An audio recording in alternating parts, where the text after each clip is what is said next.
No, you don't need the. I'm doing this my way. He a legend, he a legend, he a legend. He a legend, he a legend, he a legend. Fucking on it though. Then He you a can't legend. it up later. Welcome to the league, to the league, to the league, to the league, to the league of Iron. Welcome to the league, to the league, to the league, to the league, to the league of Iron. What's up, everybody? It's Pikel with League of Items, and in today's video, we're going to focus on the LCS. I hit my prize picks yesterday, went 5-0. Had a pretty good day picking sides as well. Before we get started with everything else, let's first talk about the giveaway. I've seen some people actually posting the right stuff now, so good job to you. This Friday, we'll be doing our first round of giveaways. In order to qualify for the giveaway, you need to join Patreon in the $1 tier or the $10 tier. If you just want to be involved in the giveaways, join the $1 tier. All the money I make from the $1 tier will be put back into the giveaways that we do on the channel. And then, if you want to support the channel and support me, then do the $10 tier. That really helps me out more, obviously.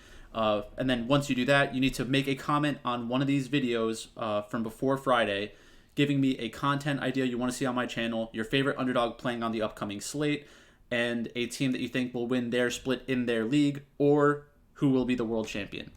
So that's pretty basic. A lot of you guys are not doing it the right way, but we'll see how long it takes to get there.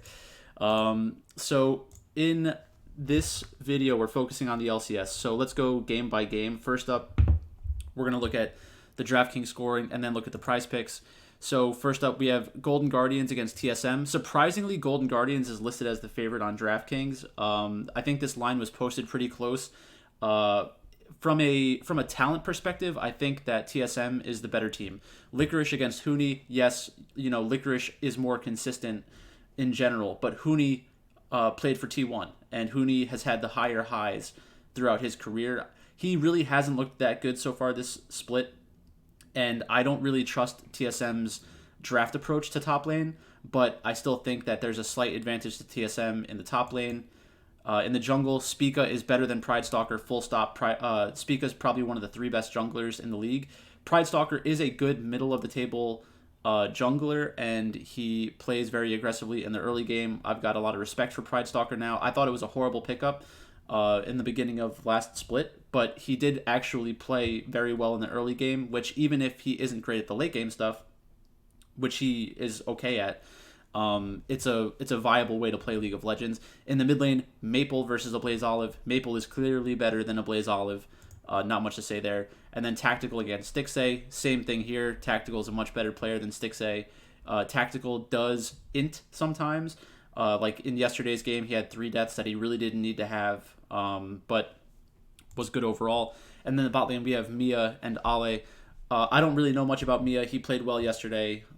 It's more about the team cohesion, the overall talent level. So when this line opened up, I think it was like basically even money. Now it's at minus 138 to plus 100. I think that TSM is definitely the right play here for real-life betting and for Draftkings. I am not in love with the idea that Golden Guardians is their opponent, because Golden Guardians doesn't strike me as a team who's going to die, 25 times in a game. But at the same time, TSM doesn't play clean League of Legends for the most part. They're a very scrappy team, and that might bring the best conditions for DraftKings scoring. So if I was making a team with TSM on DraftKings, I think that I'd want Spica as my captain. He has the most consistent high upside for kills. Tactical would probably come in second place, so it'd be top or ADC, or jungle or ADC for me.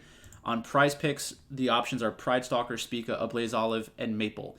So in wins and losses for TSM, I think that Spica is a great option at 2.5 kills. I think his number is probably closer to 3, which isn't a huge edge or anything like that. But in a game that TSM wins, I definitely expect him to go over. So I'm just correlating this with how I think about the game itself. So in a game that I think TSM wins, the ones that I'd be the most interested in are Spica over 2.5 and a Blaze Olive under 2.5. I would also consider playing Maple at over 2.5. I wouldn't touch Pridestalker in this one because jungler performance in regards to kills just doesn't seem to fit as well. So for this one, like I said, I'm starting off with Spica and a Blaze Olive. let's go to the next matchup. So we have Team Liquid against Flyquest. Team Liquid is a minus 450 favorite over Flyquest. Flyquest plus 300. It's obvious that Team Liquid is a much better team than Flyquest. Team Liquid had a bad match yesterday against TSM. I think part of that came down to the draft, which, you know, happens just generally. Bwipo is better than Philip. Santorin and Santorin and Jose Dioto are pretty close. Santorin's definitely overrated, but he's a very consistent player that once Team Liquid figures out how they want to play the game, and once the meta settles down and the options become more clear from a drafting perspective, Team Liquid will be a very tough team to beat. Bjergsen against Takui, it's stylistically, I think it's a good matchup, an even matchup, because they're going to play a lot of the same champions. It's going to be more about trading and draft instead of, you know, trying to counterpick and dominate in the lane. And then Hansama and Korjade against Johnson and Aframu. Yesterday, Johnson and Aframu had a good laning phase against CLG. And Team Liquid had a bad early game. They gave up first blood, but then they killed Tactical 3 times. That was more of Tactical playing bad. But I think they'll probably go with more agency towards bot lane, play around their bot lane, and just win through that lane pretty easily. So I definitely favor the Team Liquid side in this one. So let's look at the prize picks. We have Santorin at over under 3.5, Jose Dioto over under 1.5, Bjergsen over under 3, and Takui over under 1.5. This, I think the way to go would be Santorin under. I prefer Santorin under at 3.5. That's a very high number for a jungler like Santorin. He's definitely capable of going over. He does have... there are drafts where he will be the most important player for the team and will hit the over because he's getting a lot of kills in the early game. But I wouldn't be shocked if we had a much more low-pace game for Team Liquid, where they have a draft where they're basically trading picks with Flyquest, and then they allow it to be more of a dragon-focused game instead of trying to kill bot a lot. So I think I would go for Santorin under. Jose Dioto, you could go for over 2 in a loss. Like over 2 or over 1.5 in a loss isn't that bad. Takui at over 1.5. They're kind of begging you to play the overs for Flyquest at these numbers. I don't think that I can do it. Like I like Spica over 2.5 more. I like a Blaze Olive under 2.5 more. What do I like more? Jose Dioto and Takui or Santorin. Like the Bjergsen number, I don't really want to touch the Bjergsen number either. I think that they didn't put Hansama up here because that would be the easiest one to play for, I think, based on how things went yesterday. So those are kind of question marks for me. If I was playing anything from this game, it would be these 3. I'm leaning over and over for Jose Dioto and Takui. I think that if we see Flyquest get an early game lead, then Team Liquid will kind of approach the game the way they did yesterday and try to fight for objectives. And if, you know, Flyquest gets 1 or 2 good team fights, all they need is for 4 kills to get this for Jose Dioto and Takui. So I think it seems crazy to me because it's a matchup where I definitely think Team Liquid should win. So it would need to be a close game where Team Liquid has about 10 deaths. I don't know. Kind of sketchy. I wouldn't automatically put these into my 5 plays, but this is what I'm kind of taking a look at for this. If I was playing anybody from Team Liquid, I would want Hansama as my captain. Next up, we have Cloud9 against 100 Thieves. Cloud9 is looking okay. 100 Thieves had their win yesterday. I was predicting an upset, but that didn't happen. So let's take a look lane by lane. Someday against Fudge. I think that Fudge and Someday are very close. That just comes down to draft. Closer and Blabber, I think they're both very good. Comes down to draft and what stylistic choices they make during the draft. Abadaga against Jensen. I think Abadaga is better at this point in his career. FBI and Huhi against Berserker and King. Berserker and Sven. Berserker and Sven looked okay yesterday. But it was against lower tier competition. I think that the correct side is definitely 100 Thieves here. People are kind of thinking about C9 as a trending upward team. I think that we can kind of go against that pretty easily. So I would prefer to play 100 Thieves here. If I lose, I lose. No big deal. I think that what they will do is attack the bottom lane. And the reason that they should do that is because you want to put Berserker into a bad position. He's really the true carry of the team at this point, him and Blabber. So if you take down the AD carry in the early game, Blabber is going to feel more constrained to help kind of fit everything back together and play safer around the bot side. And then you're also attacking Sven, who is new to the position. That's definitely the best way to play, in my opinion, in this matchup. There is no line posted online. I guess one of them is maybe a 17-year-old, 18-year-old. There's laws that, like, you're not allowed to bet on amateurs, or not amateurs, quote-unquote, like, children. So in Prizepicks, we have Closer, Blabber, Abadaga, and Jensen. So we're looking at a 100 Thieves win, 2.5 over for Closer is clearly the play. My second favorite out of these would be Jensen under.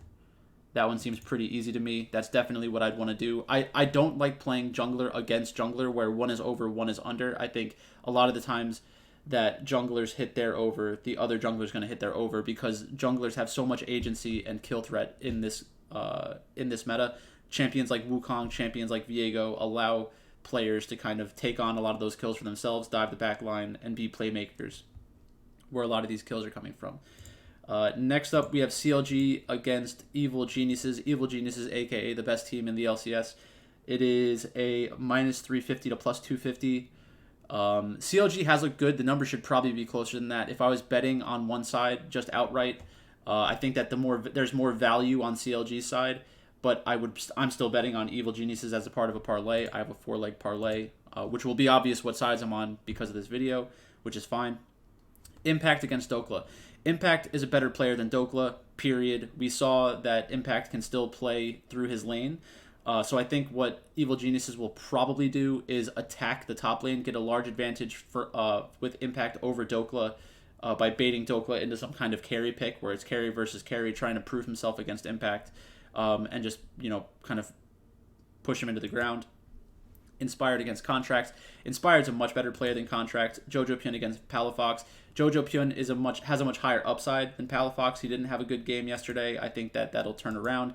And then this is really the most important matchup, and the one potential weak spot for Evil Geniuses is their laning phase in bot. Danny and Vulcan do die a decent amount of time in bot lane, which does scare me a little bit. I think that CLG also does a pretty good job of drafting around their bot lane, and I do not trust Evil Geniuses' drafting abilities.